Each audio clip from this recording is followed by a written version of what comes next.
I went to return my daughter-in-law's coat. A photo fell out of the pocket. Someone had photographed me through the window the night before. Beside it was a photo of my son, who had been dead for a year, stamped with today's date and a message that made me tremble. Don't forget to subscribe to the channel and comment where you're watching from. I've always believed that the worst truths arrive on ordinary days, disguised as small kindnesses. That Tuesday morning in Cedar Falls, Pennsylvania, I woke thinking only of returning Melissa's coat, the navy wool one she'd left at my farmhouse after Sunday dinner. The October air had that sharp quality that promised an early winter, and I wanted her to have it before the real cold settled in. My name is Tiffany King. I'm 66 years old, a widow of 8 years, and until 14 months ago, I was the mother of one son, Donald. My Donald, who vanished during a routine business trip to Pittsburgh and was eventually declared dead when they found his car at the bottom of a ravine, burned beyond recognition. The body inside had been too damaged for visual identification, but the dental records matched. Or so they told us.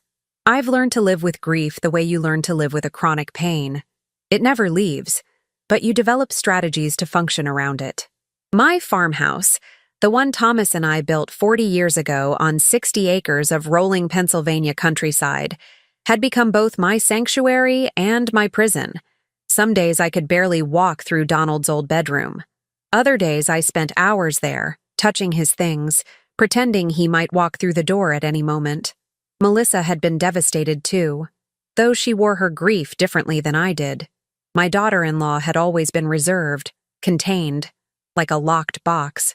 After Donald's death, she became even more withdrawn, seeing me less frequently, speaking in careful, measured sentences during our phone calls. I attributed it to her pain. Everyone grieves in their own way. That morning, I drove the 12 miles into town in my old pickup truck, the coat folded carefully on the passenger seat. Melissa lived in one of those new developments on the edge of Cedar Falls. Identical townhouses with identical landscaping, the kind of place that made me grateful for my farmhouse's imperfections and character. I knocked twice before using the spare key she'd given me years ago. "Melissa, it's Tiffany. I've brought your coat." The house was silent. I stepped inside, noting the pristine cleanliness that had always been Melissa's trademark. Not a dish in the sink, not a magazine out of place. I hung the coat on the rack by the door, and that's when it happened. That's when my ordinary day shattered into fragments I'm still trying to piece together. The coat slipped from the hanger. As I caught it, something fell from the pocket and landed on the hardwood floor with a soft flutter. 2 photographs, face down. I picked them up with hands that didn't yet know they should be trembling. The first photograph showed a window. My window, the large one in my kitchen that faces the back garden. And there, visible through the glass, was me, standing at my sink, washing dishes, completely unaware I was being photographed. The angle suggested someone had been standing in my garden, perhaps 20 feet from the house, with a decent camera and a telephoto lens. I turned it over. Written on the back in neat block letters was a date, October 22nd, 2024. Yesterday. My breathing became shallow. Someone had been in my garden last night, watching me, photographing me through my own window. The violation of it made my skin crawl, but that was nothing compared to what came next. The second photograph, I nearly dropped it. My vision actually blurred for a moment, my brain refusing to process what my eyes were seeing. Donald, my son, my Donald, who had been dead for 14 months, stared back at me from that photograph. He was sitting in what looked like a white room, institutional white, the kind you see in hospitals or clinics. He wore a pale blue hospital gown. His face was thinner than I remembered, his dark hair longer and unkempt, his eyes unfocused, staring at something beyond the camera with an expression I'd never seen on my son's face before. Empty, haunted, but it was him. God help me. I would know my own child anywhere. The date stamped on the back made the room spin. October 23rd, 2024. Today. Beneath the date, written in the same block letters as the first photo, "He never left. Look for the friend who mourned too much." I stood in Melissa's pristine hallway, holding photographs that couldn't exist. my heart hammering so hard I could hear it in my ears. Donald was dead. They'd shown me the dental records. They'd given me an urn with ashes. I'd buried those ashes beside Thomas in Cedar Falls Cemetery. I'd mourned my son for more than a year. But that photograph, that was taken today. My hands shook as I pulled out my phone, photographing both pictures before carefully replacing them in the coat pocket exactly as I'd found them. My mind raced through possibilities, each more disturbing than the last. Someone had put those photographs in Melissa's coat. Someone wanted me to find them. But who? And why place them where Melissa would carry them? Where she might discover them herself? Unless the person who put them there knew I'd be the one to return the coat. Knew I'd be the one to see them first. I hung the coat back on the rack, my movements mechanical, my thoughts careening wildly. Every instinct screamed at me to grab those photographs, to run to the police, to show someone, anyone, what I'd found. But something held me back, a whisper of caution, a sense that revealing what I knew too soon would be dangerous. The friend who mourned too much. I thought of Donald's funeral, the faces of those who came to pay respects, his co-workers from the engineering firm, his college roommate, the neighbors. And there, standing beside Melissa throughout the service, offering support, his face contorted with grief, Frank Scott. Frank, who had been Donald's best friend since college. Frank, who had helped Melissa with the funeral arrangements when I was too shattered to function. Frank, who still came by my farmhouse every few weeks to check on me, to help with repairs, to sit on my porch and share memories of Donald. Frank, who mourned too much.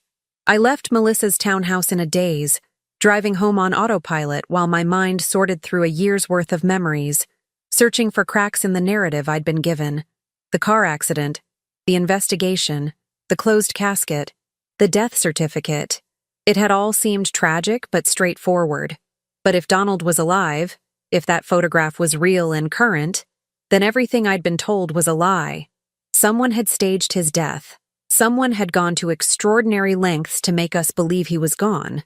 And if the message was correct, that someone was Frank Scott. Back at my farmhouse, I sat at my kitchen table, the same table where I'd stood last night, visible through the window to whoever had photographed me, and forced myself to think methodically. I couldn't go to the police, not yet. If Frank had somehow kept Donald alive and hidden for 14 months, he had resources, connections, plans. Going to the authorities might get Donald killed, if he was even still. I couldn't finish that thought. I needed proof. I needed to understand what had happened, why it had happened, and where my son was now. My phone rang, making me jump. Melissa's name appeared on the screen. Tiffany? Her voice sounded strained, breathless. Did you come by earlier? My coat. It was on the floor by the door. Yes, dear. I returned it this morning. It must have fallen after I left. A pause. Too long. Was there anything in the pockets? My heart stopped. No, dear. Should there have been? Another pause. When she spoke again, her voice was different. Lower, careful. No, nothing. I just thought I might have left my lip balm in there. Thank you for bringing it by. She hung up before I could respond. I sat holding the phone, a terrible understanding dawning. Melissa knew about the photographs. She'd found them before, or she'd known they were there all along. And now she was testing whether I'd discovered them, trying to determine what I knew. The question was Melissa trying to protect me from the truth, or was she part of whatever had happened to Donald? My phone buzzed with a text message from an unknown number. Check your mailbox. Come alone. Tell no one. His life depends on your silence. Through my kitchen window, the same window someone had photographed me through last night, I could see my mailbox at the end of the long gravel drive.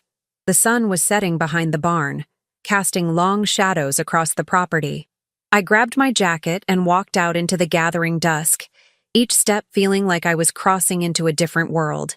The world where my son had been alive all this time. The world where someone I trusted had betrayed us all. The world where I could no longer trust anyone, not even my daughter-in-law. The mailbox contained a single manila envelope. Inside was a handwritten note on expensive stationery, the kind with a watermark. Mrs. King, it read. My name is Annie Scott. I am Frank's mother. I know this must be overwhelming, but you need to understand. I discovered what my son has done only recently, and I've been terrified to come forward. He's dangerous, but he's still my child. The photographs I placed in Melissa's coat were meant for you. Your daughter-in-law is innocent. She knows nothing. Your son is alive, but he's been kept sedated in a private psychiatric facility in western Pennsylvania, one that doesn't ask questions if you pay enough. Frank has been visiting him regularly, keeping him chemically docile, telling the staff Donald is his brother suffering from severe psychosis. I don't know how much time we have before Frank realizes I know. I don't know what he'll do to Donald, or to any of us, if he suspects we're looking for him. But we have to try. We have to bring your son home. Meet me tomorrow at 2 p.m. at the Riverside Diner off Route 28. Come alone. And whatever you do, don't let Frank know you suspect anything. He's been watching you, Tiffany. He's been watching all of us. Annie Scott. I stood at the end of my driveway as darkness fell, holding a letter from a woman I'd met only twice, at Donald's funeral and once afterward. A woman whose son had apparently destroyed my family for reasons I didn't yet understand. The wind picked up, carrying with it the scent of approaching rain. My farmhouse, usually a comfort, now felt exposed, vulnerable. Someone had been in my garden last night. Someone knew where I lived, what I did, how I moved through my days. And somewhere, in a facility I couldn't yet locate, my son was alive but imprisoned, drugged, existing in a nightmare he might not even fully comprehend. I walked back to my house with the letter clutched in my hand, already planning. I had less than 24 hours before that meeting. 24 hours to prepare, to gather what resources I had, to figure out how to rescue a son I'd thought was dead from a man I'd thought was a friend. The worst truths arrive on ordinary days, disguised as small kindnesses. I'd gone to return a coat, and I'd discovered that everything I'd believed for 14 months was a carefully constructed lie. Now the real work began. I didn't sleep that night. How could I? Every sound, the house settling, branches scraping the windows, the distant howl of coyotes, made me jump. I kept thinking about Frank standing in my garden with a camera, watching me through my kitchen window like I was some laboratory specimen he was studying. By dawn, I'd made coffee and compiled everything I knew about Frank Scott. It wasn't much. He and Donald had met their freshman year at Penn State, both studying engineering. They'd been inseparable through college and stayed close afterward, even working at the same firm in Pittsburgh for a while before Frank moved to a competitor. He was 38, unmarried, living in a renovated warehouse loft in the city. He drove a black BMW. He visited me every 3 weeks or so, always bringing something, fresh bread from the bakery he knew I liked, or flowers, or offers to fix whatever needed fixing. I'd thought he was being kind, honoring his dead friend by looking after the friend's mother. Now I understood he'd been monitoring me, keeping me close, making sure I never suspected the truth. The morning dragged. I tried to act normally, feeding the chickens, checking on the 2 horses I still kept even though I was too old to ride much anymore. Normal. Everything had to look normal. But my hands shook as I scattered feed, and I kept scanning the tree line, wondering if someone was out there right now, watching me. At noon, my phone rang. Frank. Hey, Tiffany. Just checking in. Haven't heard from you in a few days. I gripped the phone, forcing my voice to stay steady. Hello, Frank. I'm fine, dear. Just been keeping busy with fall cleanup. Need any help? I could come by this weekend, help you close up the barn for winter. The offer sounded so genuine, so caring. This was the Frank I'd known for 15 years. Thoughtful, reliable, devoted to Donald's memory. But underneath that performance was someone who'd drugged and imprisoned my son. Someone who'd made me grieve a death that never happened. That's sweet of you. But I've got it handled. Besides, don't you have that project deadline coming up? A pause. How did you know about that? My stomach dropped. I didn't know about any deadline. I'd just said something to deflect his offer. Didn't you mention it last time you were here? Maybe. Yeah, you're right. The Stevenson building project. It's consuming my life right now. His voice relaxed again. But I'm never too busy for you. You're family, Tiffany. Family. The word tasted like poison. After we hung up, I sat at my kitchen table, heart racing. I'd nearly given myself away with one careless sentence. If I was going to survive this, I needed to be smarter, more careful. Frank was intelligent and paranoid enough to stage an entire death. One slip from me could be catastrophic. At 1:30, I drove toward Route 28 and the Riverside Diner, taking a deliberately circuitous route, checking my mirrors constantly for any sign I was being followed. The diner was an old-fashioned, chrome-sided building perched near the Allegheny River, the kind of place that served breakfast all day and knew every regular by name. Annie Scott sat in a corner booth, her back to the wall, watching the door. I recognized her immediately, despite only having met her twice. She was in her mid-60s like me, but where I'd let my hair go silver, she maintained an expensive auburn shade. She wore a camel cashmere coat and pearl earrings, the uniform of old Pennsylvania money. Mrs. King. She didn't stand, just gestured to the seat across from her. Her hands trembled slightly as she lifted her coffee cup. I slid into the booth, keeping my voice low. Why? Why would your son do this? Annie's eyes glistened. Because he loved her. Melissa. He's loved her since the day Donald introduced them. I saw it even then. The way Frank looked at her, the way his whole face changed when she walked into a room. But she never saw him that way. She only saw Donald. The waitress approached, and we both went silent, ordering coffee we didn't want just to maintain appearances. When she left, Annie continued, her words tumbling out like a confession she'd been holding too long. After they got married, Frank spiraled. He hid it well. But I'm his mother. I knew. He started drinking more, working obsessively. Then, about 2 years ago, he told me he was going to tell Melissa how he felt. I begged him not to. I told him it would destroy his friendship with Donald, that it was selfish and pointless. But he did it anyway. When?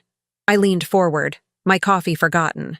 At Donald and Melissa's 5th anniversary party. Frank waited until the end, after most guests had left. He cornered Melissa in the kitchen and confessed everything. Told her he'd loved her for years, that Donald didn't appreciate her the way he did, that they belonged together. I remembered that party. I'd been there. I'd seen nothing unusual, just a successful celebration of my son's marriage. What did Melissa do? She rejected him, kindly but firmly.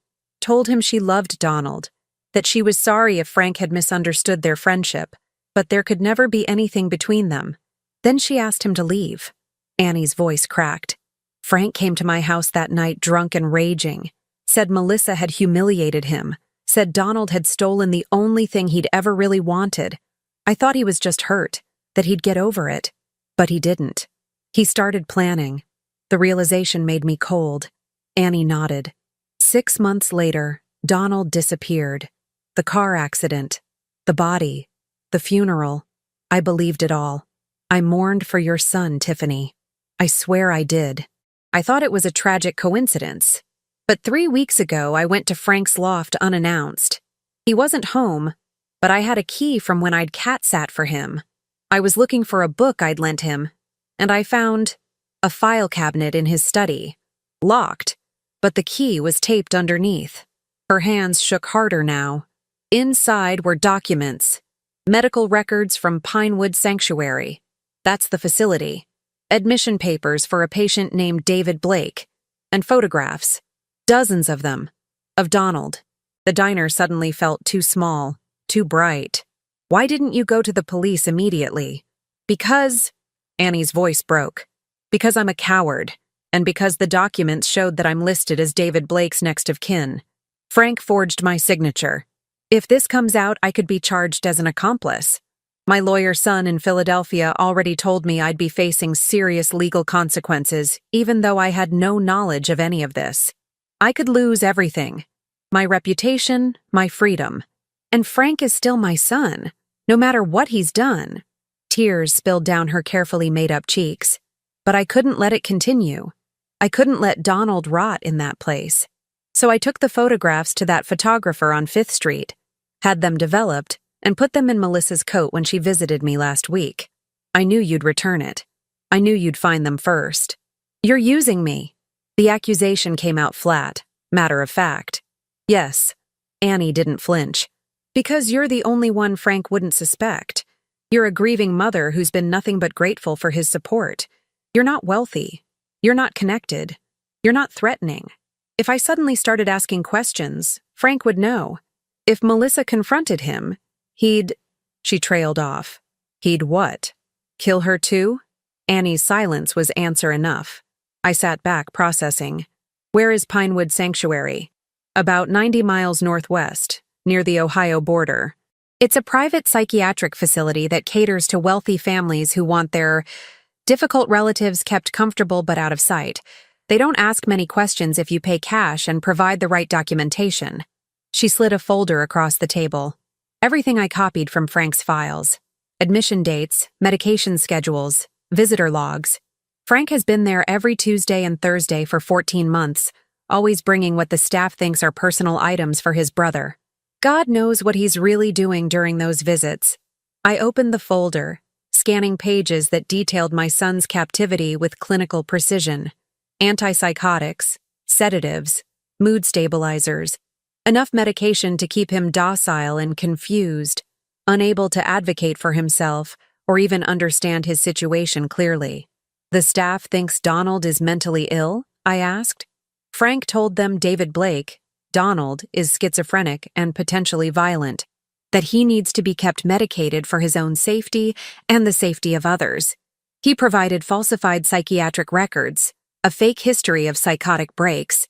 The facility accepted it all. They're not criminals, Tiffany. They're just incompetent and greedy. A new question occurred to me. The body in the car. Whose body was it? Annie paled. I don't know. I couldn't find anything about that in Frank's files. But the dental records matched, which means Frank had access to Donald's dental records and either forged them or found someone with similar dental work. The horror of it expanded in my chest. There's a dead person involved. Someone died so Frank could fake Donald's death.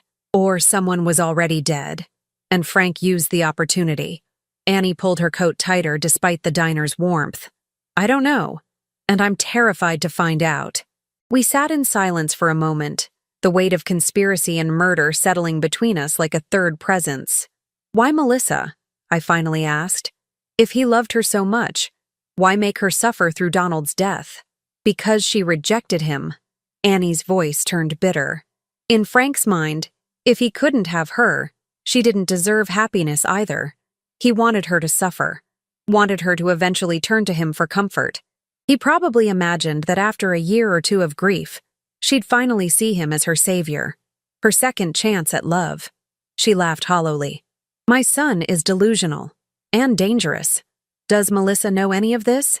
No, and we can't tell her yet. Frank has been courting her, did you know that? Taking her to dinner, helping with house repairs, being the supportive friend. If we tell her now and she reacts poorly, shows any sign of knowing the truth, Frank will realize we're onto him.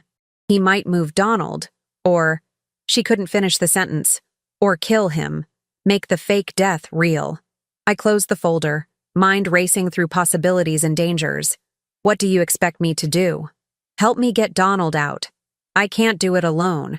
I'm his mother's age. I'm not strong. I'm not brave. But you're a farmer. You're practical. You're capable. And you're the only person who wouldn't raise Frank's suspicions if you started asking questions about psychiatric facilities. You could say you're researching care options for an elderly friend, or... No, I cut her off. No more lies.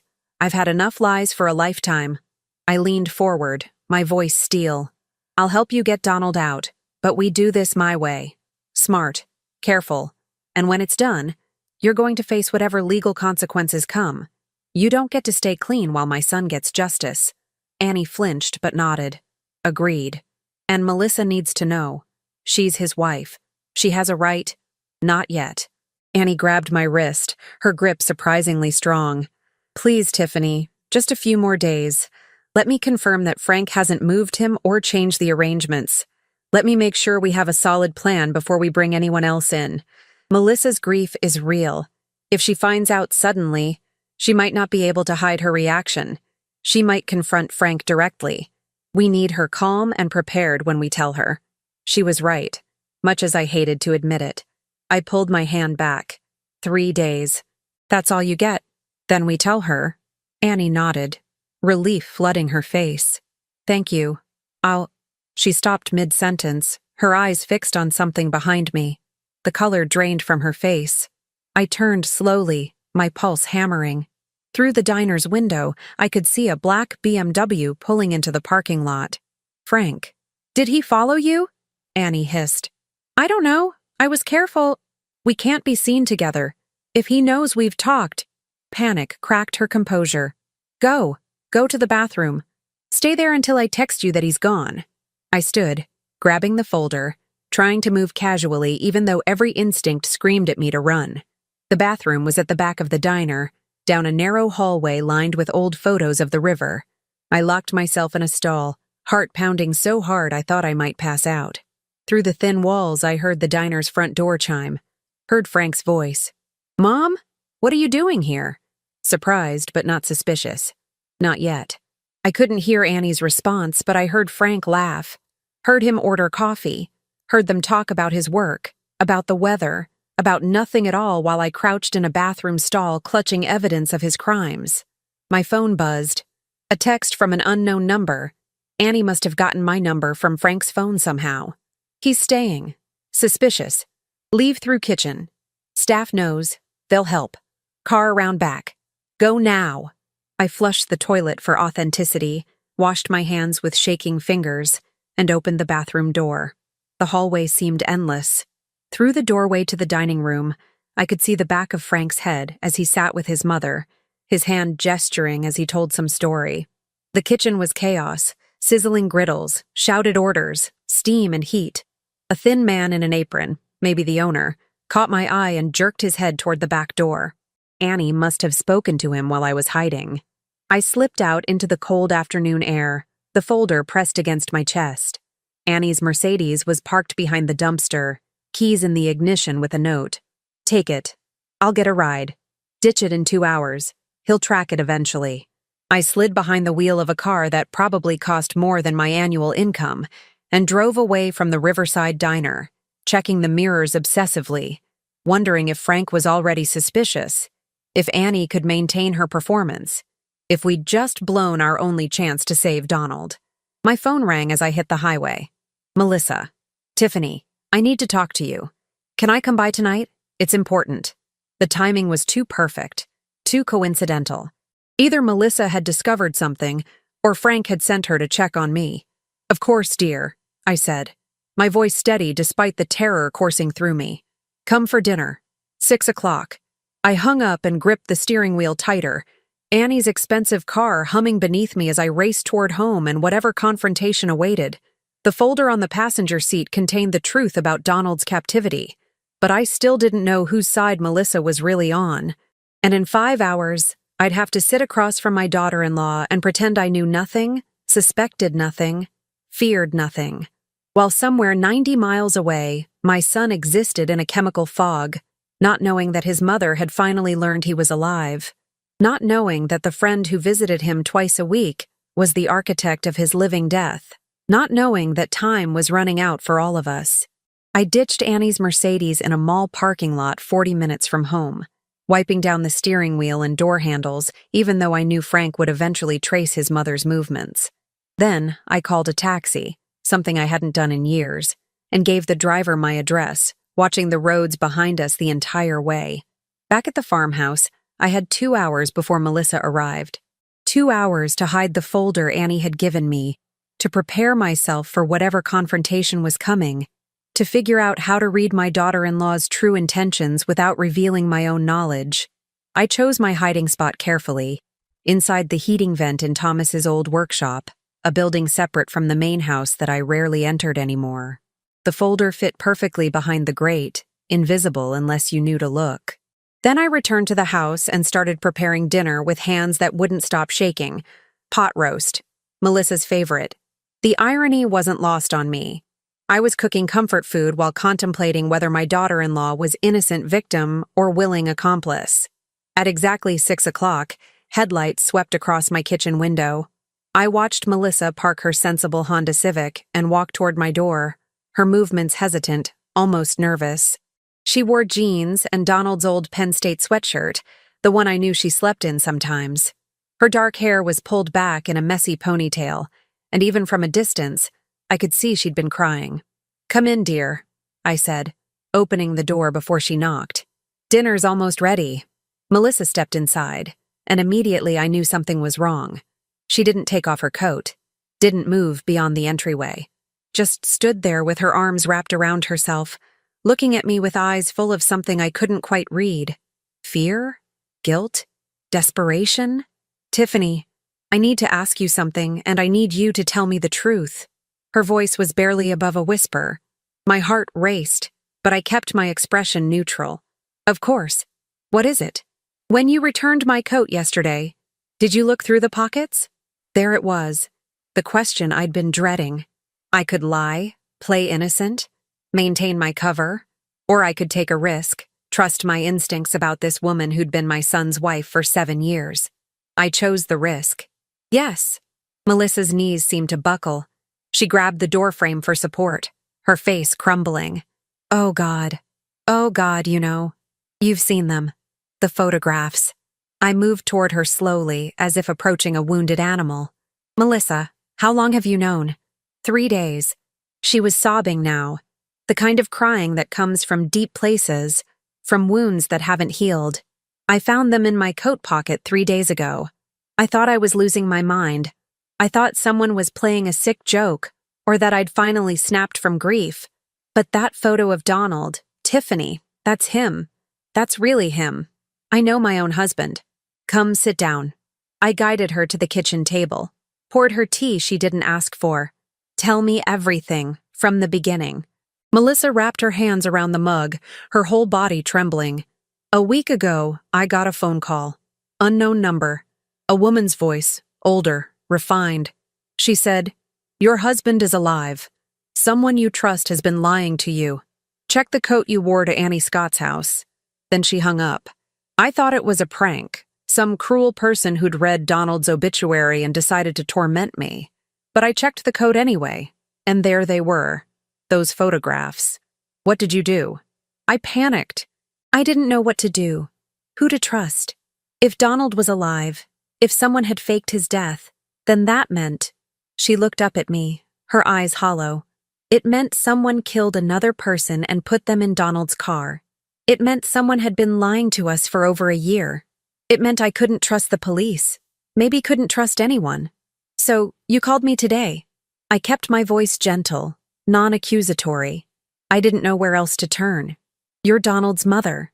If anyone would know what to do, if anyone would believe me, it would be you." But then I got scared. What if you thought I was crazy? What if you thought I'd somehow done this? What if whoever took Donald was watching me, listening to my calls? She pulled something from her pocket, a burner phone, still in its packaging. "I bought this today. From now on, this is the only phone I trust." I made a decision then, one that could either save us or destroy us. "Melissa, I need to show you something." I retrieved the folder from the workshop, my heart pounding with each step. When I returned, Melissa was still at the table, staring at nothing. I placed the folder in front of her. "What is this?" "Proof. Medical records, admission papers, visitor logs. Donald is being held at a psychiatric facility called Pinewood Sanctuary, 90 miles from here. He's been there since the day he disappeared. He's alive, Melissa. Sedated, confused, probably not fully aware of what's happened to him. But alive." Melissa opened the folder with shaking hands, scanning pages, her expression cycling through disbelief, horror, rage, and something that looked like desperate hope. "How did you get this?" "Annie Scott gave it to me. She discovered what her son has done." "Frank?" Melissa's head snapped up. "Frank did this?" No, that's impossible. He's been helping me. After Donald died, Frank was the only one who understood, who didn't treat me like I might break. He's been taking me to dinner, checking on me. He even helped me negotiate a better rate with the life insurance company." She stopped, her face going white. "Oh my God. The life insurance. What about it?" "Frank recommended I get a lawyer to contest the lower payout they wanted to give me because Donald's death was ruled accidental." He connected me with someone from his firm who specializes in insurance disputes. We won. I got $300,000. I thought Frank was being kind, but her voice cracked. He wanted me to have money. He wanted me comfortable, stable, available. He's been courting me. All this time, while Donald was locked away somewhere, Frank has been courting me. The pieces clicked into place with sickening clarity. Did he ever tell you how he felt? Melissa's silence was damning. Finally, 5 years ago, at our anniversary party, he told me he loved me, that he'd always loved me, that Donald didn't deserve me. She looked at me, tears streaming. I rejected him. I told him we could never be friends if he couldn't respect my marriage. He apologized, said he'd been drinking, that it would never happen again. And it didn't. He was the perfect friend after that. Supportive but distant, respectful. I thought he'd gotten over it. He didn't get over it. I pushed the visitor logs toward her. He's been visiting Donald twice a week for 14 months, Tuesday and Thursday afternoons like clockwork. The staff thinks Donald is his mentally ill brother. They think Frank is being devoted, caring, but God knows what he's really doing during those visits. Melissa stared at the logs, her finger tracing Frank's name over and over. He's been telling me I should start dating again. Said it's been long enough, that Donald would want me to be happy. Last week, he suggested we go to that Italian place Donald and I used to love. Said it might help me make new memories there. She laughed bitterly. He's been erasing Donald while keeping him alive, keeping him drugged and hidden so he could step into his place. There's more you need to know. I told her about the photographs someone took of me through my window, about Annie's confession at the diner, about Frank's unexpected arrival and my escape through the kitchen. With each revelation, Melissa's expression hardened, her grief crystallizing into something fiercer. We have to get him out, she said when I finished. We have to go there and bring Donald home. It's not that simple. If we just show up and demand his release, Frank will know. He might move Donald or kill him. Melissa said it flatly, without emotion. The way you state facts you've already accepted. Make the fake death real. I've been thinking about that since I found the photographs. There's a body in Donald's grave, Tiffany. Someone died so Frank could have me. He's already killed once. He won't hesitate to do it again. The kitchen felt too small, too warm. I stood and moved to the window, looking out at the darkening farmland. Annie gave us 3 days before we have to decide our next move. She's trying to confirm that Donald is still there, that Frank hasn't changed the arrangements. 3 days. Melissa joined me at the window. In 3 days, Frank visits on Thursday. What if we went then? While he's there? What if we... She stopped, her reflection in the window going rigid. Tiffany, don't move. Don't turn around. Just look at the tree line, near the old oak. I looked. At first, I saw nothing but shadows and branches. Then, as my eyes adjusted, I saw it. A figure standing perfectly still about 50 yards from the house, partially obscured by the oak tree that had been on this property since before I was born, watching us. How long has he been there? I whispered. I don't know. I just noticed movement. Melissa's voice was steady despite the terror I knew she must be feeling. Do you have a gun? In the upstairs bedroom. Thomas's old hunting rifle. But I haven't fired it in years and... We're not shooting anyone. Melissa pulled out her new burner phone. We're calling the police. Reporting a trespasser. No! I grabbed her wrist. If it's Frank or someone he's hired and the police come, he'll know we're onto him. He'll know we've found each other, that we're comparing notes. It could trigger... Then what do we do? Melissa's composure was cracking. Just stand here while he watches us? While he photographs us or listens to us or plans his next move? The figure shifted, and in the fading light, I caught a glimpse of something in his hands.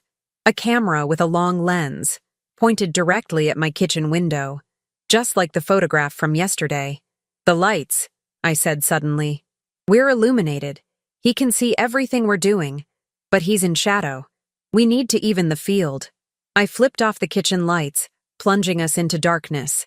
Then I grabbed the high-powered flashlight I kept for checking on the horses at night and moved to the side door, the one that opened onto the porch. What are you doing? Melissa hissed. Getting a better look at who's watching us. I opened the door and stepped onto the porch, aiming the flashlight directly at the oak tree and flooding it with light. The figure was gone.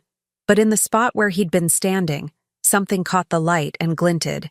I walked toward it, Melissa close behind me, both of us scanning the darkness for movement. When we reached the oak tree, I aimed the flashlight down. A business card, placed deliberately on top of a flat stone, held down with a small rock so it wouldn't blow away. I picked it up with shaking hands.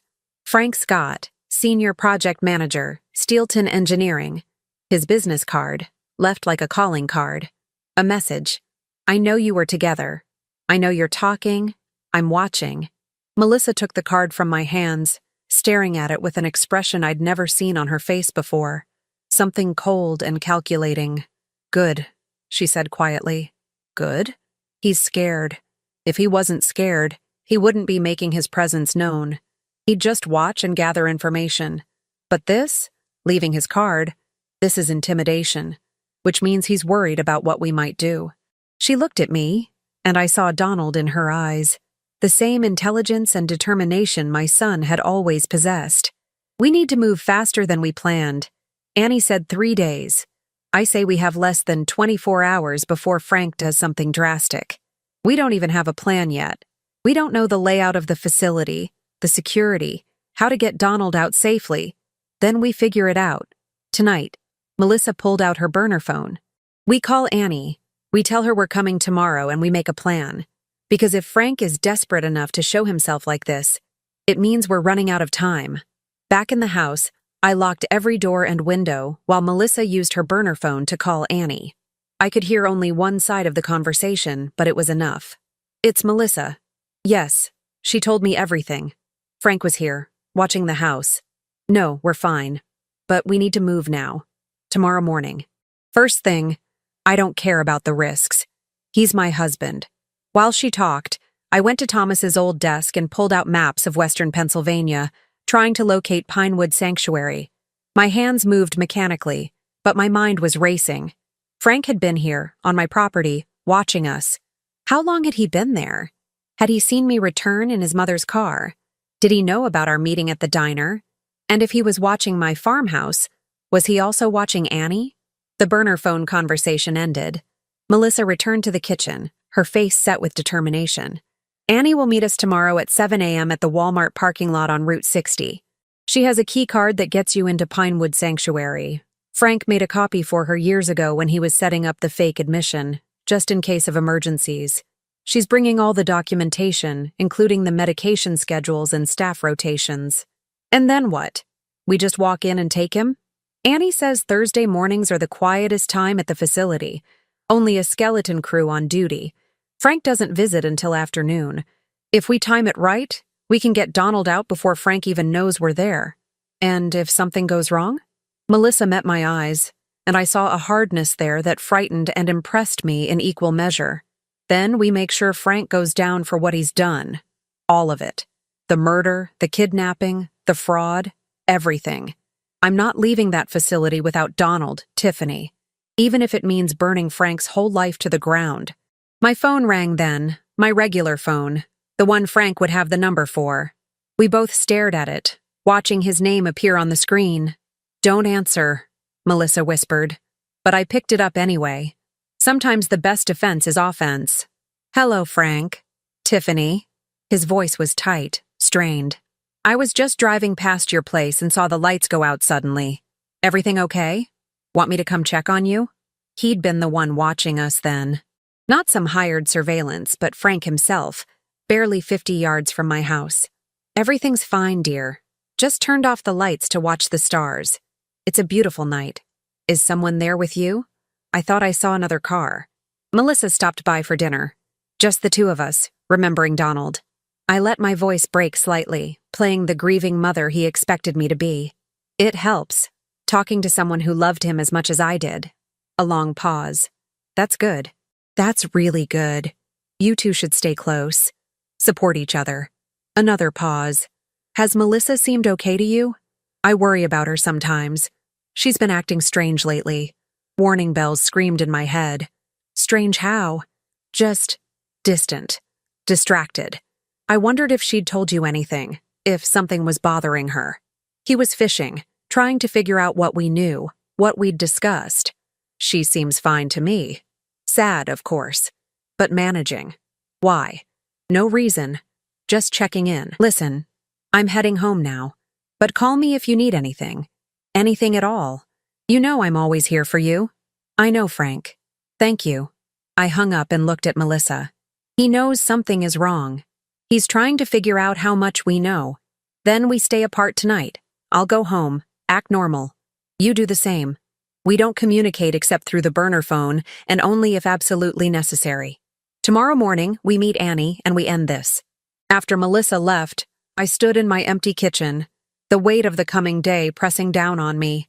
Somewhere 90 miles away, my son was alive, trapped in a nightmare he probably didn't fully understand. And tomorrow, I would either save him or lose him forever. I thought about calling the police, but what would I tell them? That my son was being held in a psychiatric facility under false pretenses?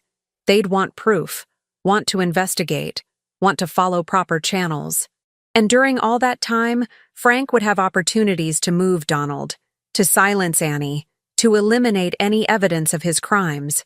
No, this was something we had to do ourselves. I went upstairs and pulled Thomas's rifle from the closet, checking to make sure it was loaded. I hoped I wouldn't need it, but I was done being the gentle, trusting mother who could be manipulated and deceived. Tomorrow I would get my son back, or I would die trying. I didn't sleep. How could I? Every creak of the house settling sounded like footsteps. Every shadow through the window looked like Frank returning. I sat in Thomas's old recliner with the rifle across my lap, watching the clock crawl toward dawn, rehearsing every possible outcome of the morning ahead. At 5 a.m., I showered and dressed in practical clothes, jeans, boots, a flannel shirt. I looked at myself in the mirror and barely recognized the woman staring back. When had I become someone who loaded rifles and planned rescues? When had gentle Tiffany King, farm widow and grieving mother, transformed into this harder version of herself? The day Donald disappeared, probably. The day Frank Scott decided my son's life was worth less than his obsession. At 6:30, I loaded the rifle into my truck, wrapped in an old blanket. Then I drove toward Route 60, taking back roads, checking mirrors obsessively. The morning was cold and gray, promising rain. Appropriate weather for what we were about to do. The Walmart parking lot was nearly empty at 7 a.m. I spotted Annie's Mercedes first, then Melissa's Honda parked 3 spaces away. Both women sat in their cars, waiting. I pulled in beside them, and we all emerged simultaneously, like actors taking the stage. Annie looked terrible, her expensive clothes wrinkled, her makeup smudged, her hands trembling as she clutched a leather briefcase. "He knows," she said, before either of us could speak. "Frank knows I took documents from his loft." My stomach dropped. "How?" "He came to my house at midnight, pounded on the door until I answered. Said he'd been by his place and noticed things moved in his study, files out of order. Asked if I'd been there." Annie's voice shook. I lied, told him I hadn't been to his loft in months, but he didn't believe me. "He searched my house, Tiffany. My own son searched my house like I was a criminal." "Did he find anything?" Melissa asked, her voice sharp. "No. I'd already hidden everything here." Annie patted the briefcase. "But he's suspicious now. Very suspicious. He kept asking if I'd talked to anyone. If anyone had contacted me with questions about Donald. I denied everything, but..." She looked at us with terrified eyes. "He knows something is wrong, and if he figures out what we're planning, then we move faster." I cut her off, unable to bear another delay. "Do you have the key card?" Annie pulled it from her purse with shaking hands. "It's a master access card for staff. It opens all the common areas and patient rooms. But there are cameras, Tiffany. Security cameras throughout the facility. The moment we use this card, there will be a record. Can they identify us from the footage?" Melissa was already thinking tactically. "The cameras are mostly for monitoring patients, not for security. Low resolution, focused on rooms and hallways. If we keep our heads down, wear hats and scarves." Annie trailed off, clearly doubting her own words. I made a decision. "Melissa and I go in. Annie, you stay with the cars. If something goes wrong, if we don't come out in 30 minutes, you call the police and tell them everything. No. Annie's voice cracked. If I call the police, I'll be arrested. I'm listed as Donald's next of kin on the admission papers. They'll think I was part of it. You were part of it, Melissa said coldly. You knew about those documents for 3 weeks and did nothing. You only acted when it became convenient for you, when you could use Tiffany to do the dangerous work. That's not fair, isn't it? Melissa stepped closer, and I saw the rage she'd been containing. Your son destroyed my life. He murdered someone and put them in Donald's car. He's kept my husband drugged and imprisoned for over a year while courting me like some kind of psychopath. And you're worried about your reputation? I'm worried about going to prison, Annie shouted, her composure finally shattering. I'm 67 years old. Prison would kill me. And yes, I made mistakes. Yes, I should have acted sooner. But I'm here now, aren't I? I'm helping you. Because you have no choice. Melissa's voice was ice. Because if this goes public, you lose everything either way. So don't pretend you're here out of the goodness of your heart, Annie. You're here to save yourself. Stop. I stepped between them, my voice hard. We don't have time for this. Every minute we spend arguing is another minute Donald stays in that place. Annie, give us the card and the documentation, then drive to the diner where we met yesterday and wait. If we're not there by 9 a.m., you call the police. Your lawyer can deal with the legal consequences later. Annie hesitated, then handed over the briefcase and key card. Room 237. That's where Donald is. East Wing, 2nd floor. The medication schedule shows they dose him at 8 a.m. and 6 p.m. If you get there before the morning dose, he might be lucid enough to walk on his own. And if they've already medicated him? I asked. Then you'll be carrying him out. He's sedated enough that he won't resist, but he also won't be able to help himself. Annie's voice dropped. Be prepared for what you see. The medication changes people. He might not recognize you immediately. He might be confused, frightened. Don't expect him to be the Donald you remember. Melissa flinched but recovered quickly. We understand. Anything else we need to know? Thursday mornings, there are usually only 3 staff members on duty, 2 nurses and 1 orderly. They rotate between patients so you'll have windows of time when hallways are empty. But if you encounter anyone, Annie paused. You can't hurt them. They're not criminals. They genuinely believe David Blake is a psychiatric patient who needs their care. We're not going to hurt anyone, I assured her, though I wasn't entirely sure that was true. I'd brought the rifle, hadn't I? And if someone tried to stop us from taking Donald, what would I do? We reviewed the facility layout using documents from Annie's briefcase, floor plans that Frank had apparently kept in his files, probably to help him navigate during his twice-weekly visits. Pinewood Sanctuary was a converted mansion, 3 stories of old stone with a modern wing added to the east side, patient rooms on the 2nd and 3rd floors, common areas and offices on the 1st, 1 main entrance, 2 emergency exits. What about alarms? Melissa studied the plans intently. If we leave through an emergency exit with Donald, will it trigger anything? Fire alarms only, not security. But it will alert the staff. Annie traced the route with 1 finger. Your best option is to go out the way you came in. Walk him through the main entrance like your visitor's leaving. Confident, casual. The staff won't question you if you act like you belong. And if Frank shows up early? The question I'd been avoiding. Annie went pale. He never comes on Thursday mornings. His pattern has been consistent for 14 months. Tuesday and Thursday afternoons, between 2 and 4 p.m. But if he's suspicious, if he knows something is wrong, she couldn't finish the sentence. We separated then, Annie driving away toward the diner while Melissa and I took my truck. Pinewood Sanctuary was 45 minutes away, near the Ohio border, tucked into wooded hills that probably looked serene in summer but now looked menacing and isolated. During the drive, Melissa was silent, staring out the window at the gray landscape rushing past. Finally, she spoke. What if he doesn't remember me? I glanced at her, saw the vulnerability beneath her anger. He'll remember you. Annie said the medication changes people. What if it's changed him so much that... Her voice broke. What if I get him back but lose who he was? Then we help him find himself again. Together. I reached over and squeezed her hand. But Melissa, you need to prepare yourself. Even if he recognizes us, even if he's lucid, he's been through trauma we can't imagine. The Donald we get back might not be the same. Donald we lost. I know.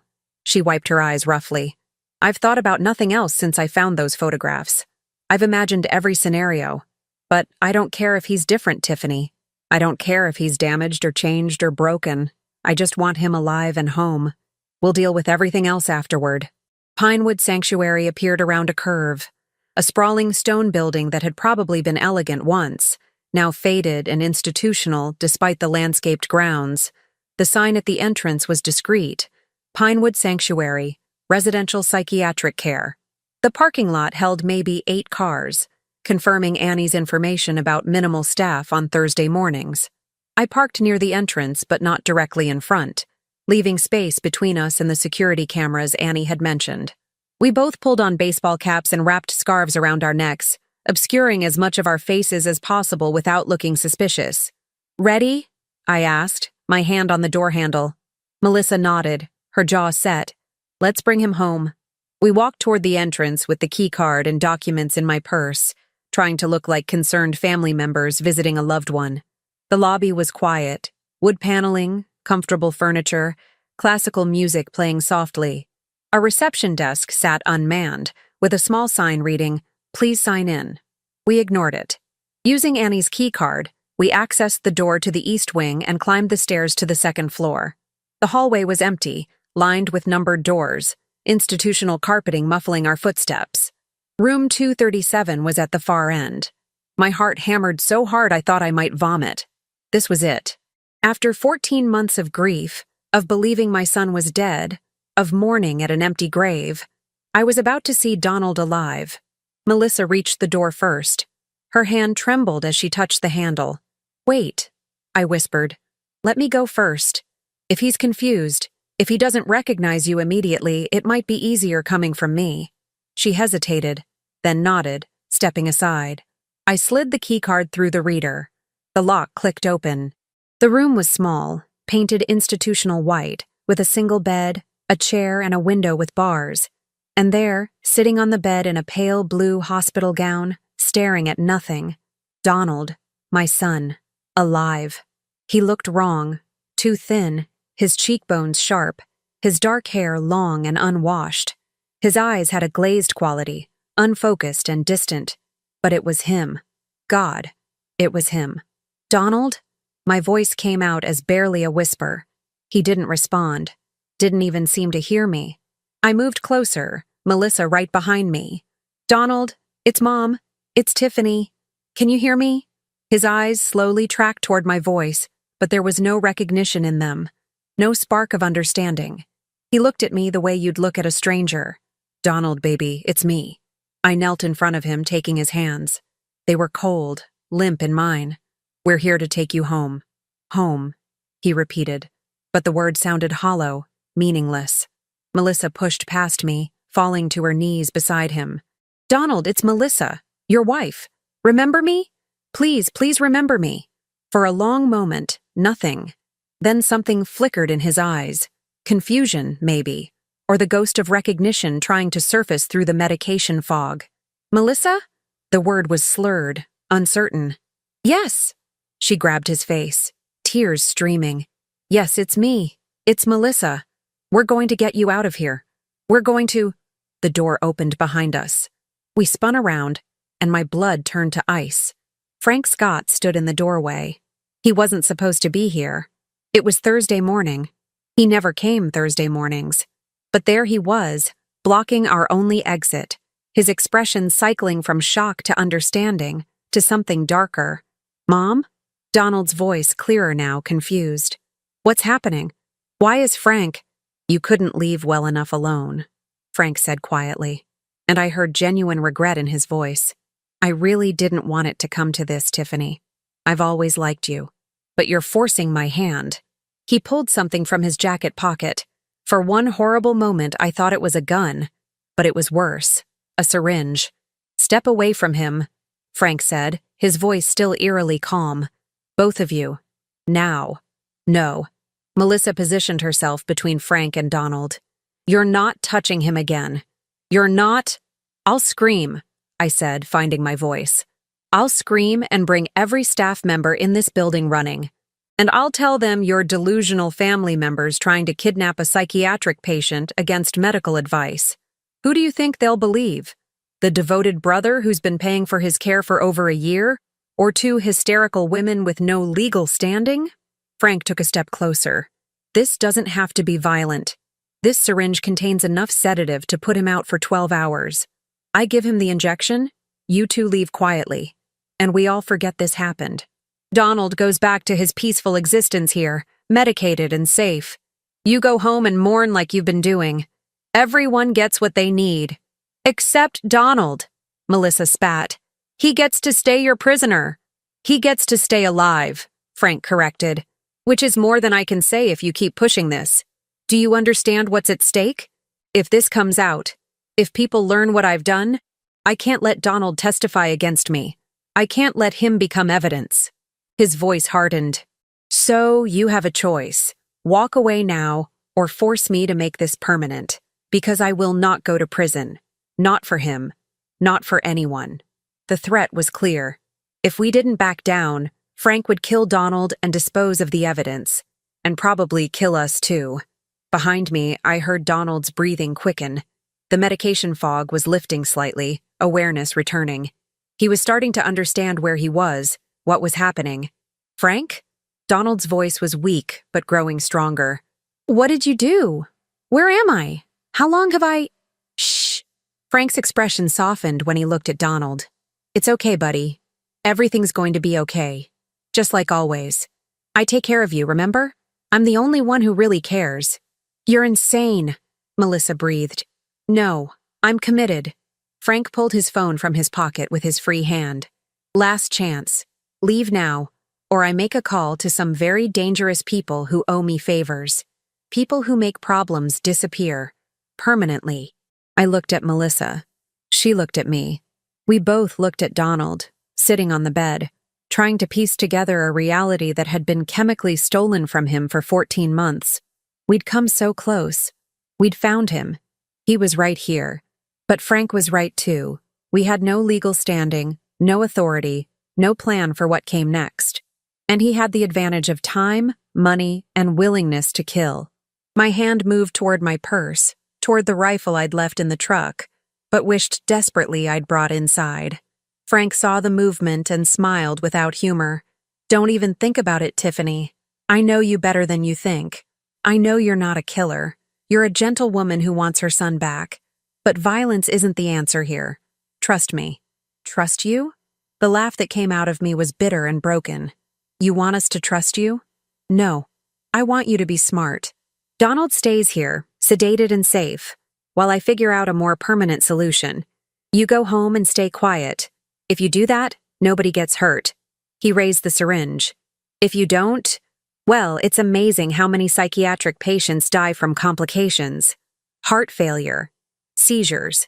Tragic, but natural. He was going to kill Donald eventually. Maybe not today, maybe not next week, but soon. As long as my son was alive and potentially lucid, he was evidence. A witness. A threat to everything Frank had built. We'd walked into a trap, and Frank held all the cards. The door behind Frank opened slightly. A voice, female, authoritative, spoke from the hallway. "Is everything all right in here, Mr. Scott?" I heard raised voices. Frank's composure never wavered. "Everything's fine, Marie. Just some confused visitors who came to the wrong room. I'm escorting them out now." "This is my son," I said desperately, my voice carrying to the hallway. "My name is Tiffany King, and this is my son Donald. He was declared dead 14 months ago, but—" "Enough." Frank's voice was steel. He turned to the nurse in the hallway. "Marie, call security. These women are having some kind of breakdown. They need to be removed from the premises immediately." "No, listen to me!" Melissa was shouting now. "His name is Donald King, not David Blake. Check his records. Check his fingerprints. He's being held here illegally." The nurse looked uncertain, torn between Frank's calm authority and our desperate claims. Frank made his decision then.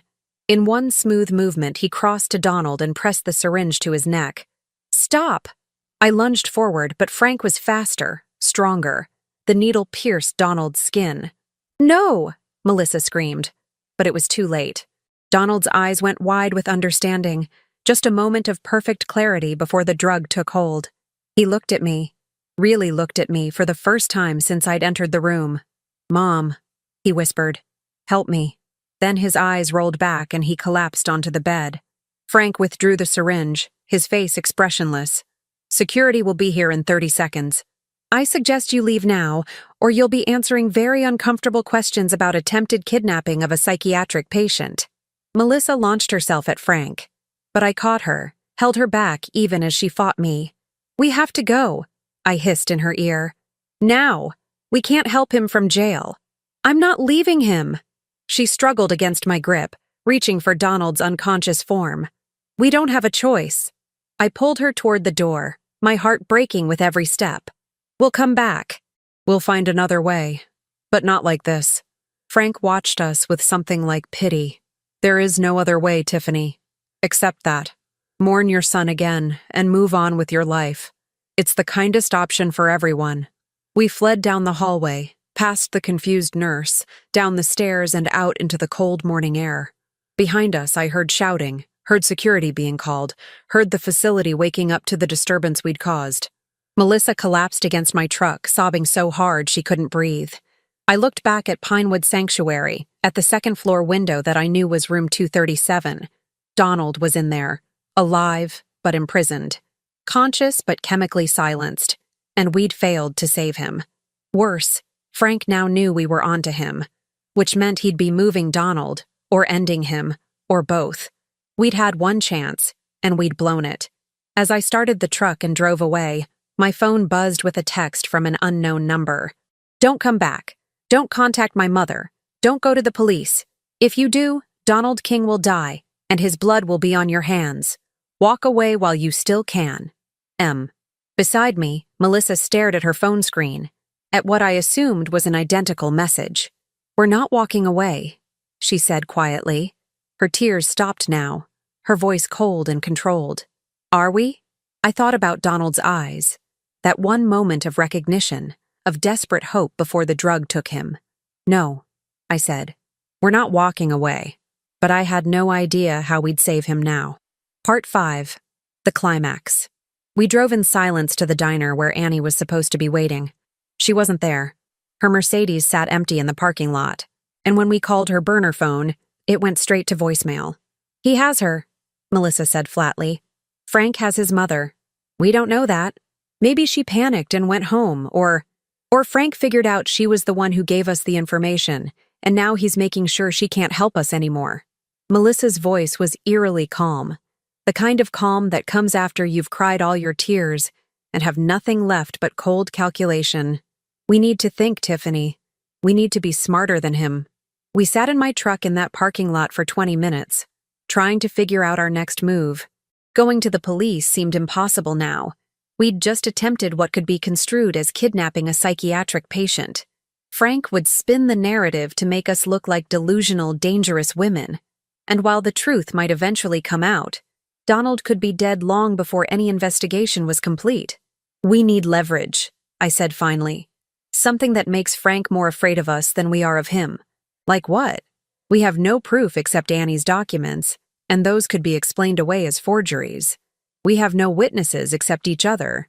And Frank has resources, money, connections, everything we don't have."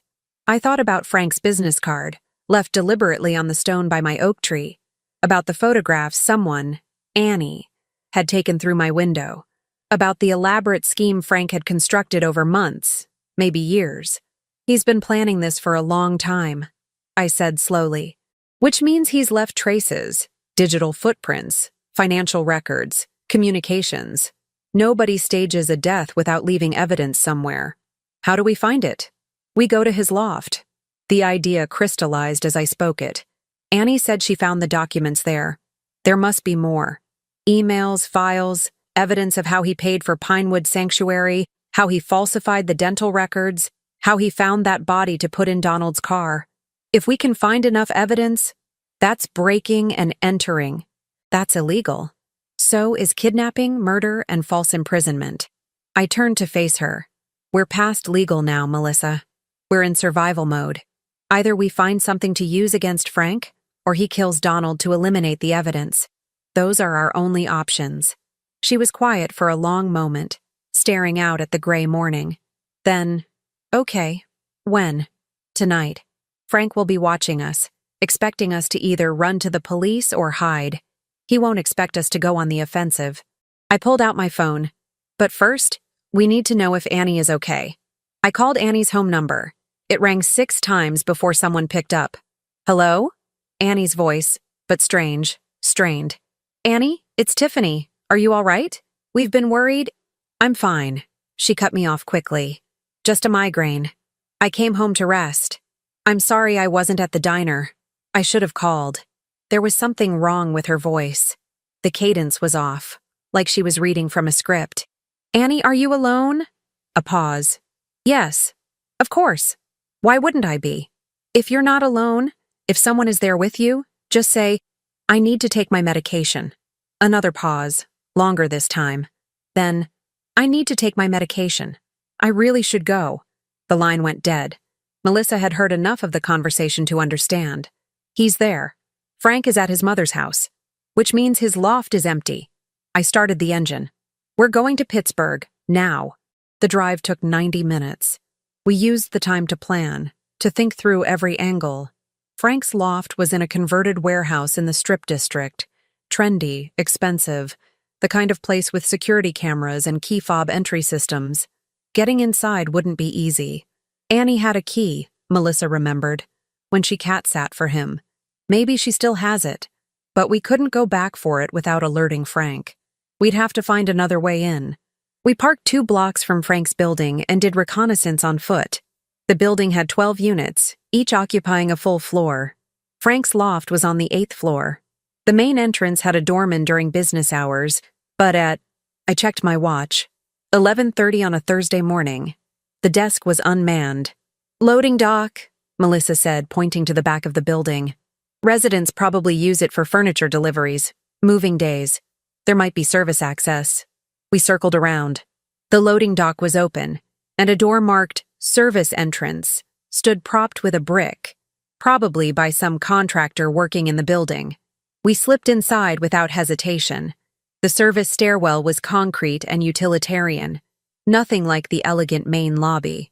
We climbed 8 flights, my heart pounding from exertion and fear. At the 8th floor landing, a door led to the residential hallway. Frank's unit was 8C. The door was solid wood with an electronic lock. No key fob would help us here. I stared at it, my brief surge of confidence evaporating. Now what? I whispered. Melissa tried the handle. Locked, obviously. Then she ran her hand along the top of the door frame and smiled grimly. Old habits die hard. She pulled down a small magnetic box containing a spare electronic fob. How did you know that would be there? Because Donald used to keep spare keys in the same place. Some things people learn in college and never change. She waved the fob over the lock. It clicked open. Frank's loft was exactly what I'd imagined. Exposed brick, high ceilings, minimalist furniture, floor-to-ceiling windows overlooking the city. Everything was neat, ordered, controlled. Just like Frank. You take the bedroom and bathroom, I directed. I'll take the office area. Look for anything. Files, documents, computers, phones. Take photos of everything you find. We have maybe an hour before he realizes we're here. We separated, moving quickly through Frank's carefully curated life. His bedroom was sparse. King bed with gray linens, a closet full of expensive suits arranged by color. Nothing personal, nothing revealing. The bathroom yielded only expensive toiletries and prescription sleeping pills. I had better luck in his office. The study Annie had mentioned was tucked into an alcove, a desk with a laptop, filing cabinets, and walls covered with architectural drawings and project plans. The laptop was password protected, useless to us. But the filing cabinets, the first one was unlocked, full of mundane documents, tax returns, utility bills, work files. The second cabinet was locked, but the key was exactly where Annie had said, taped underneath the bottom drawer. Inside, I found treasure. Medical records from Pinewood Sanctuary. Financial statements showing cash payments totaling over $300,000 over 14 months. A burner phone, turned off. And a folder labeled simply DB, Donald King. I opened it with shaking hands. Inside were photographs, dozens of them, of Donald and Melissa together, at restaurants, walking in parks, kissing on their front porch. All candid shots, all taken without their knowledge. Some were dated as far back as 7 years ago, when they'd first gotten married. Frank had been watching them, obsessing over them, for their entire marriage. Beneath the photographs were printouts of text messages and emails, somehow obtained or hacked from Donald's accounts. I skimmed them quickly. Ordinary married couple exchanges about dinner plans, work stress, weekend trips. Nothing scandalous, nothing that would justify Frank's actions. But then I found the journal. It was expensive leather, the kind you buy to record important thoughts. Frank's handwriting filled every page with increasingly disturbing entries. I photographed pages at random, my hands shaking as I read, June 12, 2022, saw M today at the coffee shop. She looked at me like I was nothing. Like all these years of friendship mean nothing because she has him. Donald doesn't deserve her. He takes her for granted, works too much, barely notices when she speaks. I would worship her. September 3, 2022. Told M how I feel. She rejected me, said it was inappropriate and made me leave the party. Donald looked so smug afterward like he'd won something. He doesn't even understand what he has. He'll never appreciate her the way I would. January 15, 2023. I've been researching psychiatric facilities. There are places that don't ask questions if you have enough money and the right documents. Places where someone could disappear, kept comfortable but controlled. It's not cruel. It's merciful. Better than death. Better than him having what should be mine. March 8, 2023. Found the solution to the body problem.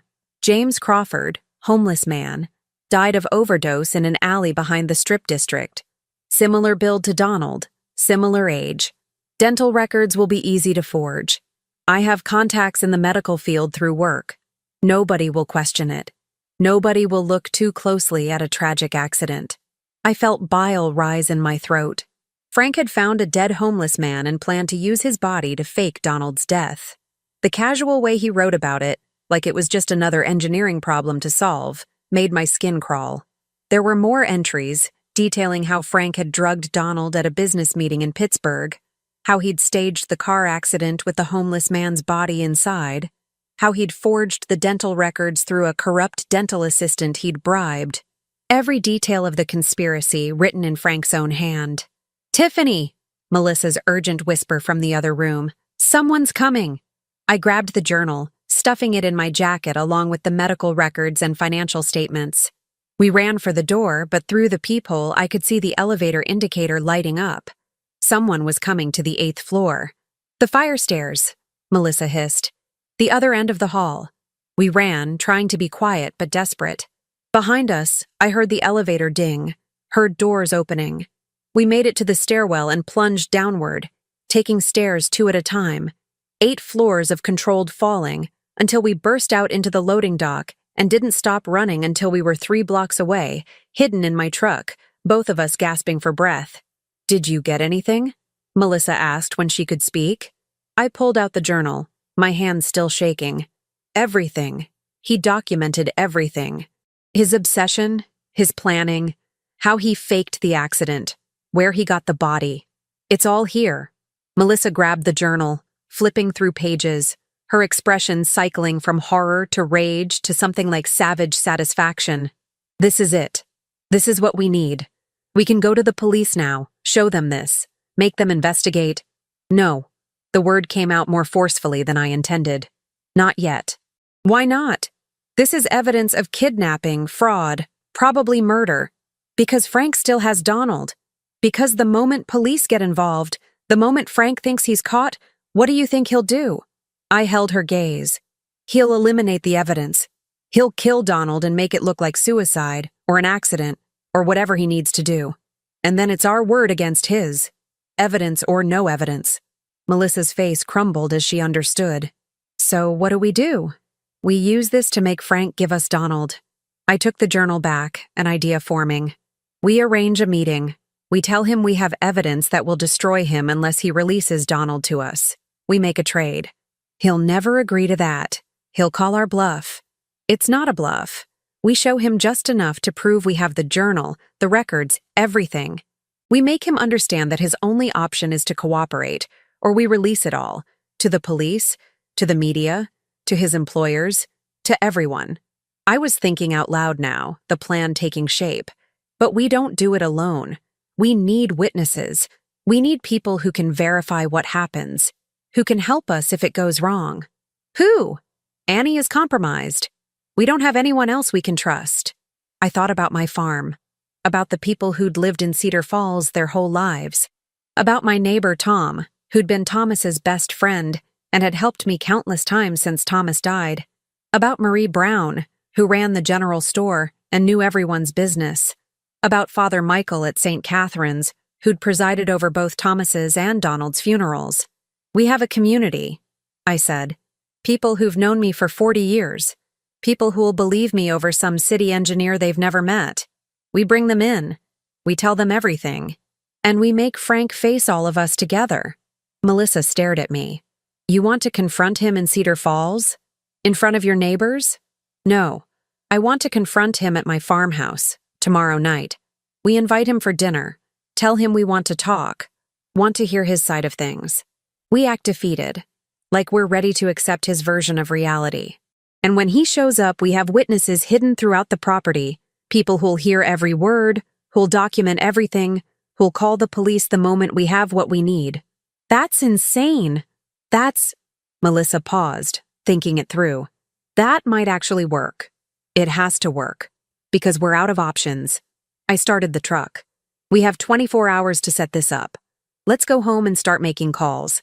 We drove back to Cedar Falls, and I began assembling the people I trusted. Tom Hall first. I caught him at his farm and explained everything. He stared at me like I'd lost my mind, but when I showed him pages from Frank's journal, his weathered face went hard. Son of a bitch, he muttered. Danny's alive? This whole time? And Frank Scott is keeping him imprisoned. Tom, I need your help. Tomorrow night, 7 p.m., my place. I need you and anyone else you trust to be there. Hidden. Listening. When we have Donald safe, you call the police. You're damn right I'll be there. And I'm bringing my shotgun. No guns, please. This has to be clean, legal, documented. Just witness what happens and be ready to call for help. I made similar calls to Marie Brown, to Father Michael, to 3 other neighbors who'd known Donald his whole life. Each one reacted with shock, then anger, then immediate willingness to help. By evening, I had 7 people committed to being at my farmhouse the next night, hidden in the barn, the workshop, the spare bedroom. 7 witnesses to whatever happened. That night, Melissa and I sat at my kitchen table and drafted the message to Frank. It had to sound defeated, desperate, but also hint at the leverage we now held. Finally, I typed, Frank, we need to talk. Tomorrow, 7 p.m., my farmhouse. Come alone. We have something you need to see, something that will change everything. We're ready to listen to your side. We're ready to find a solution that works for everyone. Please, let's end this peacefully. Tiffany. I sent it from my regular phone, making it look like a capitulation rather than a trap. Frank replied within minutes. I'll be there. Don't do anything stupid, Tiffany, for Donald's sake. Melissa and I looked at each other across the table, the weight of what we were about to do settling over us. Tomorrow night, she said softly. We get him back, or we lose everything. Tomorrow night, I agreed. Frank Scott faces justice. I went to bed that night knowing I wouldn't sleep, knowing that everything, Donald's life, our freedom, maybe even our survival, depended on the next 24 hours going exactly right. In my son's old bedroom, I stood in the doorway and whispered a promise to the empty space. I'm bringing you home, Donald. I swear to God, I'm bringing you home. Outside, the wind picked up, rattling the windows. Storm coming. Good. Let it come. We'd weathered storms before, and tomorrow, Frank Scott would learn that underestimating a 66-year-old mother had been his greatest mistake. The day of reckoning arrived with unseasonable warmth, the late October sun breaking through clouds like an omen. I spent the morning preparing my farmhouse as if for a dinner party, but the table I set held Frank's journal, the medical records, the financial statements, evidence laid out like place settings. By 6 p.m., my witnesses were in position. Tom Hall and his son Jake in the workshop, phones recording. Marie Brown and Father Michael in the barn loft with a clear view of the back door. The Kowalski brothers, dairy farmers from 2 miles down the road, in the spare bedroom upstairs with the window cracked open to hear everything. Each person had strict instructions. Document everything. Intervene only if there was immediate danger. And the moment we had confirmation that Donald was safe, call 911. Melissa arrived at 6:30, her face pale but determined. I called Pinewood Sanctuary, pretended to be a relative checking on David Blake. They confirmed he's still there, still in room 237. Frank hasn't moved him. Good. I squeezed her hand. That means Frank still thinks he has control. He doesn't know we found the journal. What if he brings backup? What if he doesn't come alone? Then we adapt, but I don't think he will. Frank's ego is his weakness. He'll want to handle this personally, to show us he's smarter, more powerful. He won't want witnesses to his threats. At exactly 7 p.m., headlights swept across my windows. Frank's black BMW. Melissa and I positioned ourselves in the living room, visible through the front window, sitting calmly like we were waiting for a social call. I'd left the front door unlocked. Another show of trust, of defeat. Frank knocked once, then entered without waiting for an answer. He looked tired, older than his 38 years. His expensive suit was slightly rumpled, his hair uncombed. The strain of maintaining his double life was showing. Tiffany, Melissa. He nodded to each of us, his tone carefully neutral. I appreciate you reaching out. I think it's time we had an honest conversation. Please, sit. I gestured to the chair across from us, the one that put his back to the kitchen where I'd hidden a phone, recording everything. Can I get you anything? Coffee? Water? No, thank you. He sat, his eyes scanning the room, noting the envelope on the coffee table between us. What's this about? Your message said you had something to show me. I picked up the envelope slowly, deliberately. We broke into your loft yesterday, Frank. We found your filing cabinet. And we found this. I pulled out his journal, watching his face drain of color. How did you... He lunged forward, reaching for it, but I pulled it back. Sit down, I said, my voice harder than I'd ever heard it. Sit down and listen, or I walk this to the police station right now. Frank sank back into the chair, his hands gripping the armrest so tightly his knuckles went white. You had no right to break into my home, and you had no right to kidnap my son. I opened the journal to a marked page. March 8th, 2023. Found the solution to the body problem. James Crawford, homeless man, died of overdose in an alley behind the Strip District. Should I keep reading, Frank? Would you like to hear your own words describing how you forged dental records? How you drugged my son and staged an accident that killed your friendship and nearly killed us with grief? You don't understand. Frank's voice cracked. I never wanted to hurt anyone. I needed time. Time for Melissa to heal, to forget Donald, to see me differently. You murdered someone, Melissa said quietly. James Crawford. Did you even know his name before you decided his dead body was useful to you? He was already dead. Frank's composure shattered. He overdosed. His body would have ended up in a potter's field, unmourned, forgotten. I gave him purpose. You desecrated a human being to serve your obsession. I stood, the journal clutched in my hands. You traumatized your mother, who's now facing legal consequences for forgery she didn't commit. You stole 14 months of Donald's life, keeping him drugged and confused, and you made Melissa and me believe we'd lost him forever. Do you have any idea what that grief did to us? Do you care? Frank stared at his hands. I care about Melissa. Everything I did was for her, to give her a chance at real happiness. Donald never appreciated her. He worked too much, ignored her, took her for granted. I would have given her everything. I never asked you for anything, Melissa said, her voice trembling with rage. I loved Donald. I chose Donald. And you decided my choice didn't matter, that your feelings were more important than my autonomy, my marriage, my life. You're not a romantic, Frank. You're a monster. No. He shook his head violently. No, I protected him. I could have killed Donald. I could have made the fake death real. But I didn't. I kept him safe, comfortable, cared for. That counts for something. You want credit for not murdering my son? I couldn't believe what I was hearing. You want us to thank you for only drugging and imprisoning him? I want you to understand that I'm not the villain here. Frank stood, pacing, his carefully controlled facade crumbling completely. I'm a man who loved someone and was rejected. I'm a man who made hard choices to pursue happiness. Yes, I went too far. Yes, I made mistakes. But my intentions were never cruel. I just wanted a chance, a fair chance, to show Melissa what we could be together. Then give me my son back. I moved closer, close enough to see the desperation in his eyes. Right now. Take us to him. Release him from that facility. Drop the false commitment and let him come home. Do that and maybe, we can find a way through this that doesn't destroy everyone. Frank laughed. A broken sound. And then what? Donald testifies against me? I go to prison for kidnapping, fraud, abuse of a corpse. My career ends, my reputation is ruined, and I spend the next 20 years in a cell. That's your idea of mercy? It's more than you deserve. Melissa stood too, facing him. But Tiffany is offering you a choice. Cooperate now, show remorse, return Donald willingly, and the prosecutor might consider it when you're sentenced.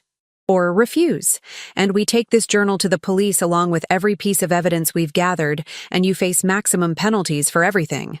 You're bluffing. But his voice wavered. You can't prove most of what's in that journal. It's just my private thoughts. Any lawyer would get it thrown out. Maybe. I opened the journal to another marked page. But combined with the financial records showing cash payments to Pinewood Sanctuary, the fake admission papers with Annie's forged signature, the burner phone we found, and the photographs you took of Donald and Melissa over 7 years, all of which we documented and copied before leaving your loft, I think the police will have enough to investigate. And once they start looking, Frank, what else will they find? Digital footprints? Security camera footage? Witnesses who saw you drugging Donald at that business meeting in Pittsburgh? Frank's face went gray. How do you... Because you wrote it down. I tapped the journal. You documented everything because some part of you wanted someone to know how clever you'd been, how meticulously you'd planned. That's what narcissists do, Frank. They can't help bragging, even to themselves. For a long moment, we stood in tableau, me holding the evidence of his crimes, Melissa radiating fury beside me, Frank trapped between his ego and his survival instinct. Then he pulled out his phone. What are you doing? I asked. Calling Pinewood Sanctuary. His voice was hollow, defeated. Authorizing Donald King's immediate release. Telling them the family will be picking him up tonight. That all bills are settled. That the commitment was made in error. I watched him make the call. Heard him use his calm, professional voice to undo months of elaborate lies with a few sentences. When he hung up, he looked older, smaller. Done. He'll be processed out within the hour. You can pick him up any time after 8 p.m. He met my eyes. I never wanted to hurt him, Tiffany. I want you to know that.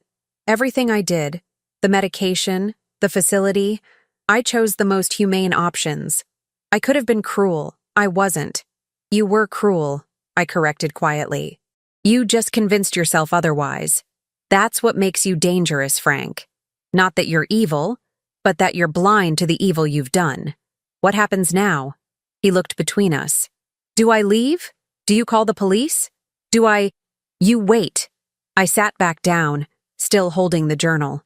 We're not calling the police until Donald is safe in our custody. Until we know you haven't arranged some backup plan. Some way to hurt him even after his release. You sit here with us and we wait together. You're keeping me hostage? We're ensuring compliance. Melissa's voice was steel. Consider it a preview of the captivity you imposed on Donald. Though ours will last hours, not months. Tom Hall appeared in the kitchen doorway then, his presence a reminder that we weren't alone, that Frank was surrounded by witnesses who'd heard everything. "Everything all right out here, Tiffany?" Tom's voice was casual, but his eyes were hard. "We're fine, Tom. Frank was just helping us arrange to pick up Donald from Pinewood Sanctuary." I smiled at Frank. "Weren't you, Frank?" He understood then. The witnesses, the recordings, the trap we'd laid. His shoulders slumped in defeat. Yes, I was helping.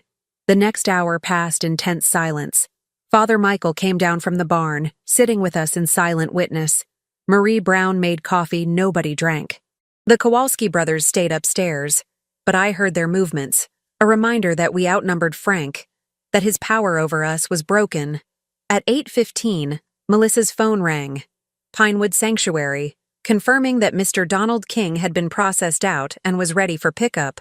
"Tom, call Sheriff Davidson," I said. "Tell him we have a confession to a kidnapping and need him at Pinewood Sanctuary. Marie, call Channel 4. They've been running stories about missing persons. Tell them we have the story of the year." Frank didn't try to run, didn't try to fight.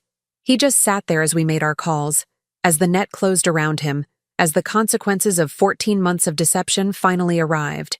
Melissa and I left him there with Tom standing guard, drove the 90 miles to Pinewood Sanctuary in record time. Sheriff Davidson met us there with 2 deputies, having coordinated with local police. The facility administrator was confused, apologetic, frightened.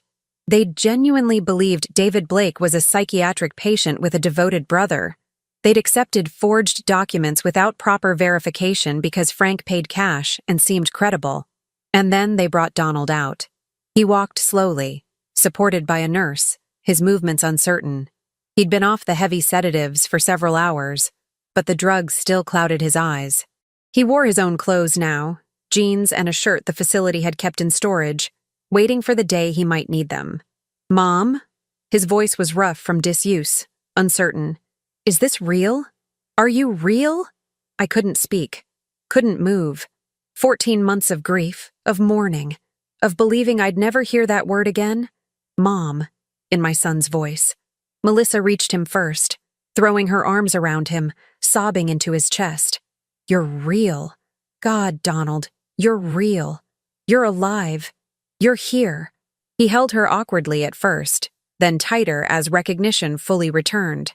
"Mel? What? Where have I been? How long?" His voice cracked. "How long has it been?" "Too long," I managed, finally moving forward, finally touching my son, feeling his solid warmth, his beating heart. "But you're home now. You're safe. And we're never letting you go again." 3 months later, spring arrived early in Cedar Falls. Donald sat on my farmhouse porch, Melissa beside him, both of them drinking the coffee I'd made too strong out of habit. He looked better now, his weight restored, his eyes clear, though shadows remained. The kind of shadows that therapy helps with, but never completely erases. Frank Scott pleaded guilty to kidnapping, fraud, and abuse of a corpse. His lawyer negotiated a 20-year sentence in exchange for his cooperation and detailed confession. Annie faced charges for forgery, but received probation after testifying against her son, her testimony helping to piece together every element of Frank's crimes. The homeless man Frank had used, James Crawford, was properly identified and buried with dignity, his sister in Ohio finally getting closure after 2 years of not knowing what happened to her brother. Donald's recovery was ongoing. Some memories of his captivity remained foggy, blurred by medication. Others were sharp and painful. He had nightmares. He struggled with crowds, with trust, with the lost time he could never reclaim. But he was here, alive, fighting his way back to himself with Melissa and me beside him every step. "I'm thinking of turning the Eastfield into a community garden," I said, watching the morning sun paint the hills gold. "Something good growing where so much felt dark for so long." "I like that idea," Donald said softly. He still spoke carefully, deliberately, like someone relearning language. "Life from pain, growth from trauma." "Very philosophical for 7 a.m., Melissa teased gently, and Donald smiled. A real smile, the kind I'd feared I'd never see again. We sat in comfortable silence, three people who'd been broken and were learning to be whole again. My farmhouse, which had been a place of grief and deception, was becoming a home once more. The rooms Donald had grown up in were his again, whenever he needed them. The land Thomas and I had worked for 40 years would see another generation, another chance. I thought about the photographs that had started everything. The image of me through my window, the proof that Donald was alive. Annie Scott had sent them because she'd finally found courage, however imperfect. And that small act had saved my son's life. "Thank you," Donald said suddenly, looking at me with eyes that were finally, fully present. "I don't think I've said it enough. Thank you for not giving up. Thank you for believing I was alive when you had every reason not to. Thank you for being strong enough to save me. You're my son," I said simply. There was never a question of giving up. Never. Melissa took both our hands, and we sat connected on that porch. Three survivors bound by love and trauma, and the fierce determination to build something better from the wreckage. I'd spent most of my 66 years being what others expected. A farmer's wife, a supportive mother, a gentle woman who didn't make waves. But when it mattered most, I'd found strength I didn't know I possessed. I'd lied, stolen, broken laws, set traps, and refused to be dismissed or underestimated. Age hadn't made me weak. It had made me dangerous in all the right ways, because I'd learned patience, strategy, and the long game. I'd learned that sometimes the quietest people fight the hardest battles, and I'd learned that a mother's love, given enough time and determination, can move mountains or tear down the walls of any prison. Frank Scott had thought he was smarter, more powerful, more in control. He'd seen me as an obstacle easily managed, a grieving old woman who could be manipulated with kind words and false support. He'd been catastrophically wrong. My farmhouse stood solid in the morning light, its windows no longer hiding secrets, its rooms no longer haunted by false deaths. Donald was home. Melissa was healing. And I had learned something essential about myself. That strength comes not from youth or force, but from wisdom, perseverance, and the absolute refusal to accept injustice. I was 66 years old, and I had saved my son. And if I could do that, I could do anything. The photographs that began this nightmare still existed somewhere in evidence lockers, being used to build the case against Frank. But I didn't need them anymore. The proof of Donald's life was sitting beside me, drinking coffee, planning his future with his wife, reclaiming the time that had been stolen. That was all the proof I needed. That was everything. Now tell me, what would you have done if you were in my place? Let me know in the comments. Thank you for watching, and don't forget to check out the video on your screen right now. I'm sure it will surprise you.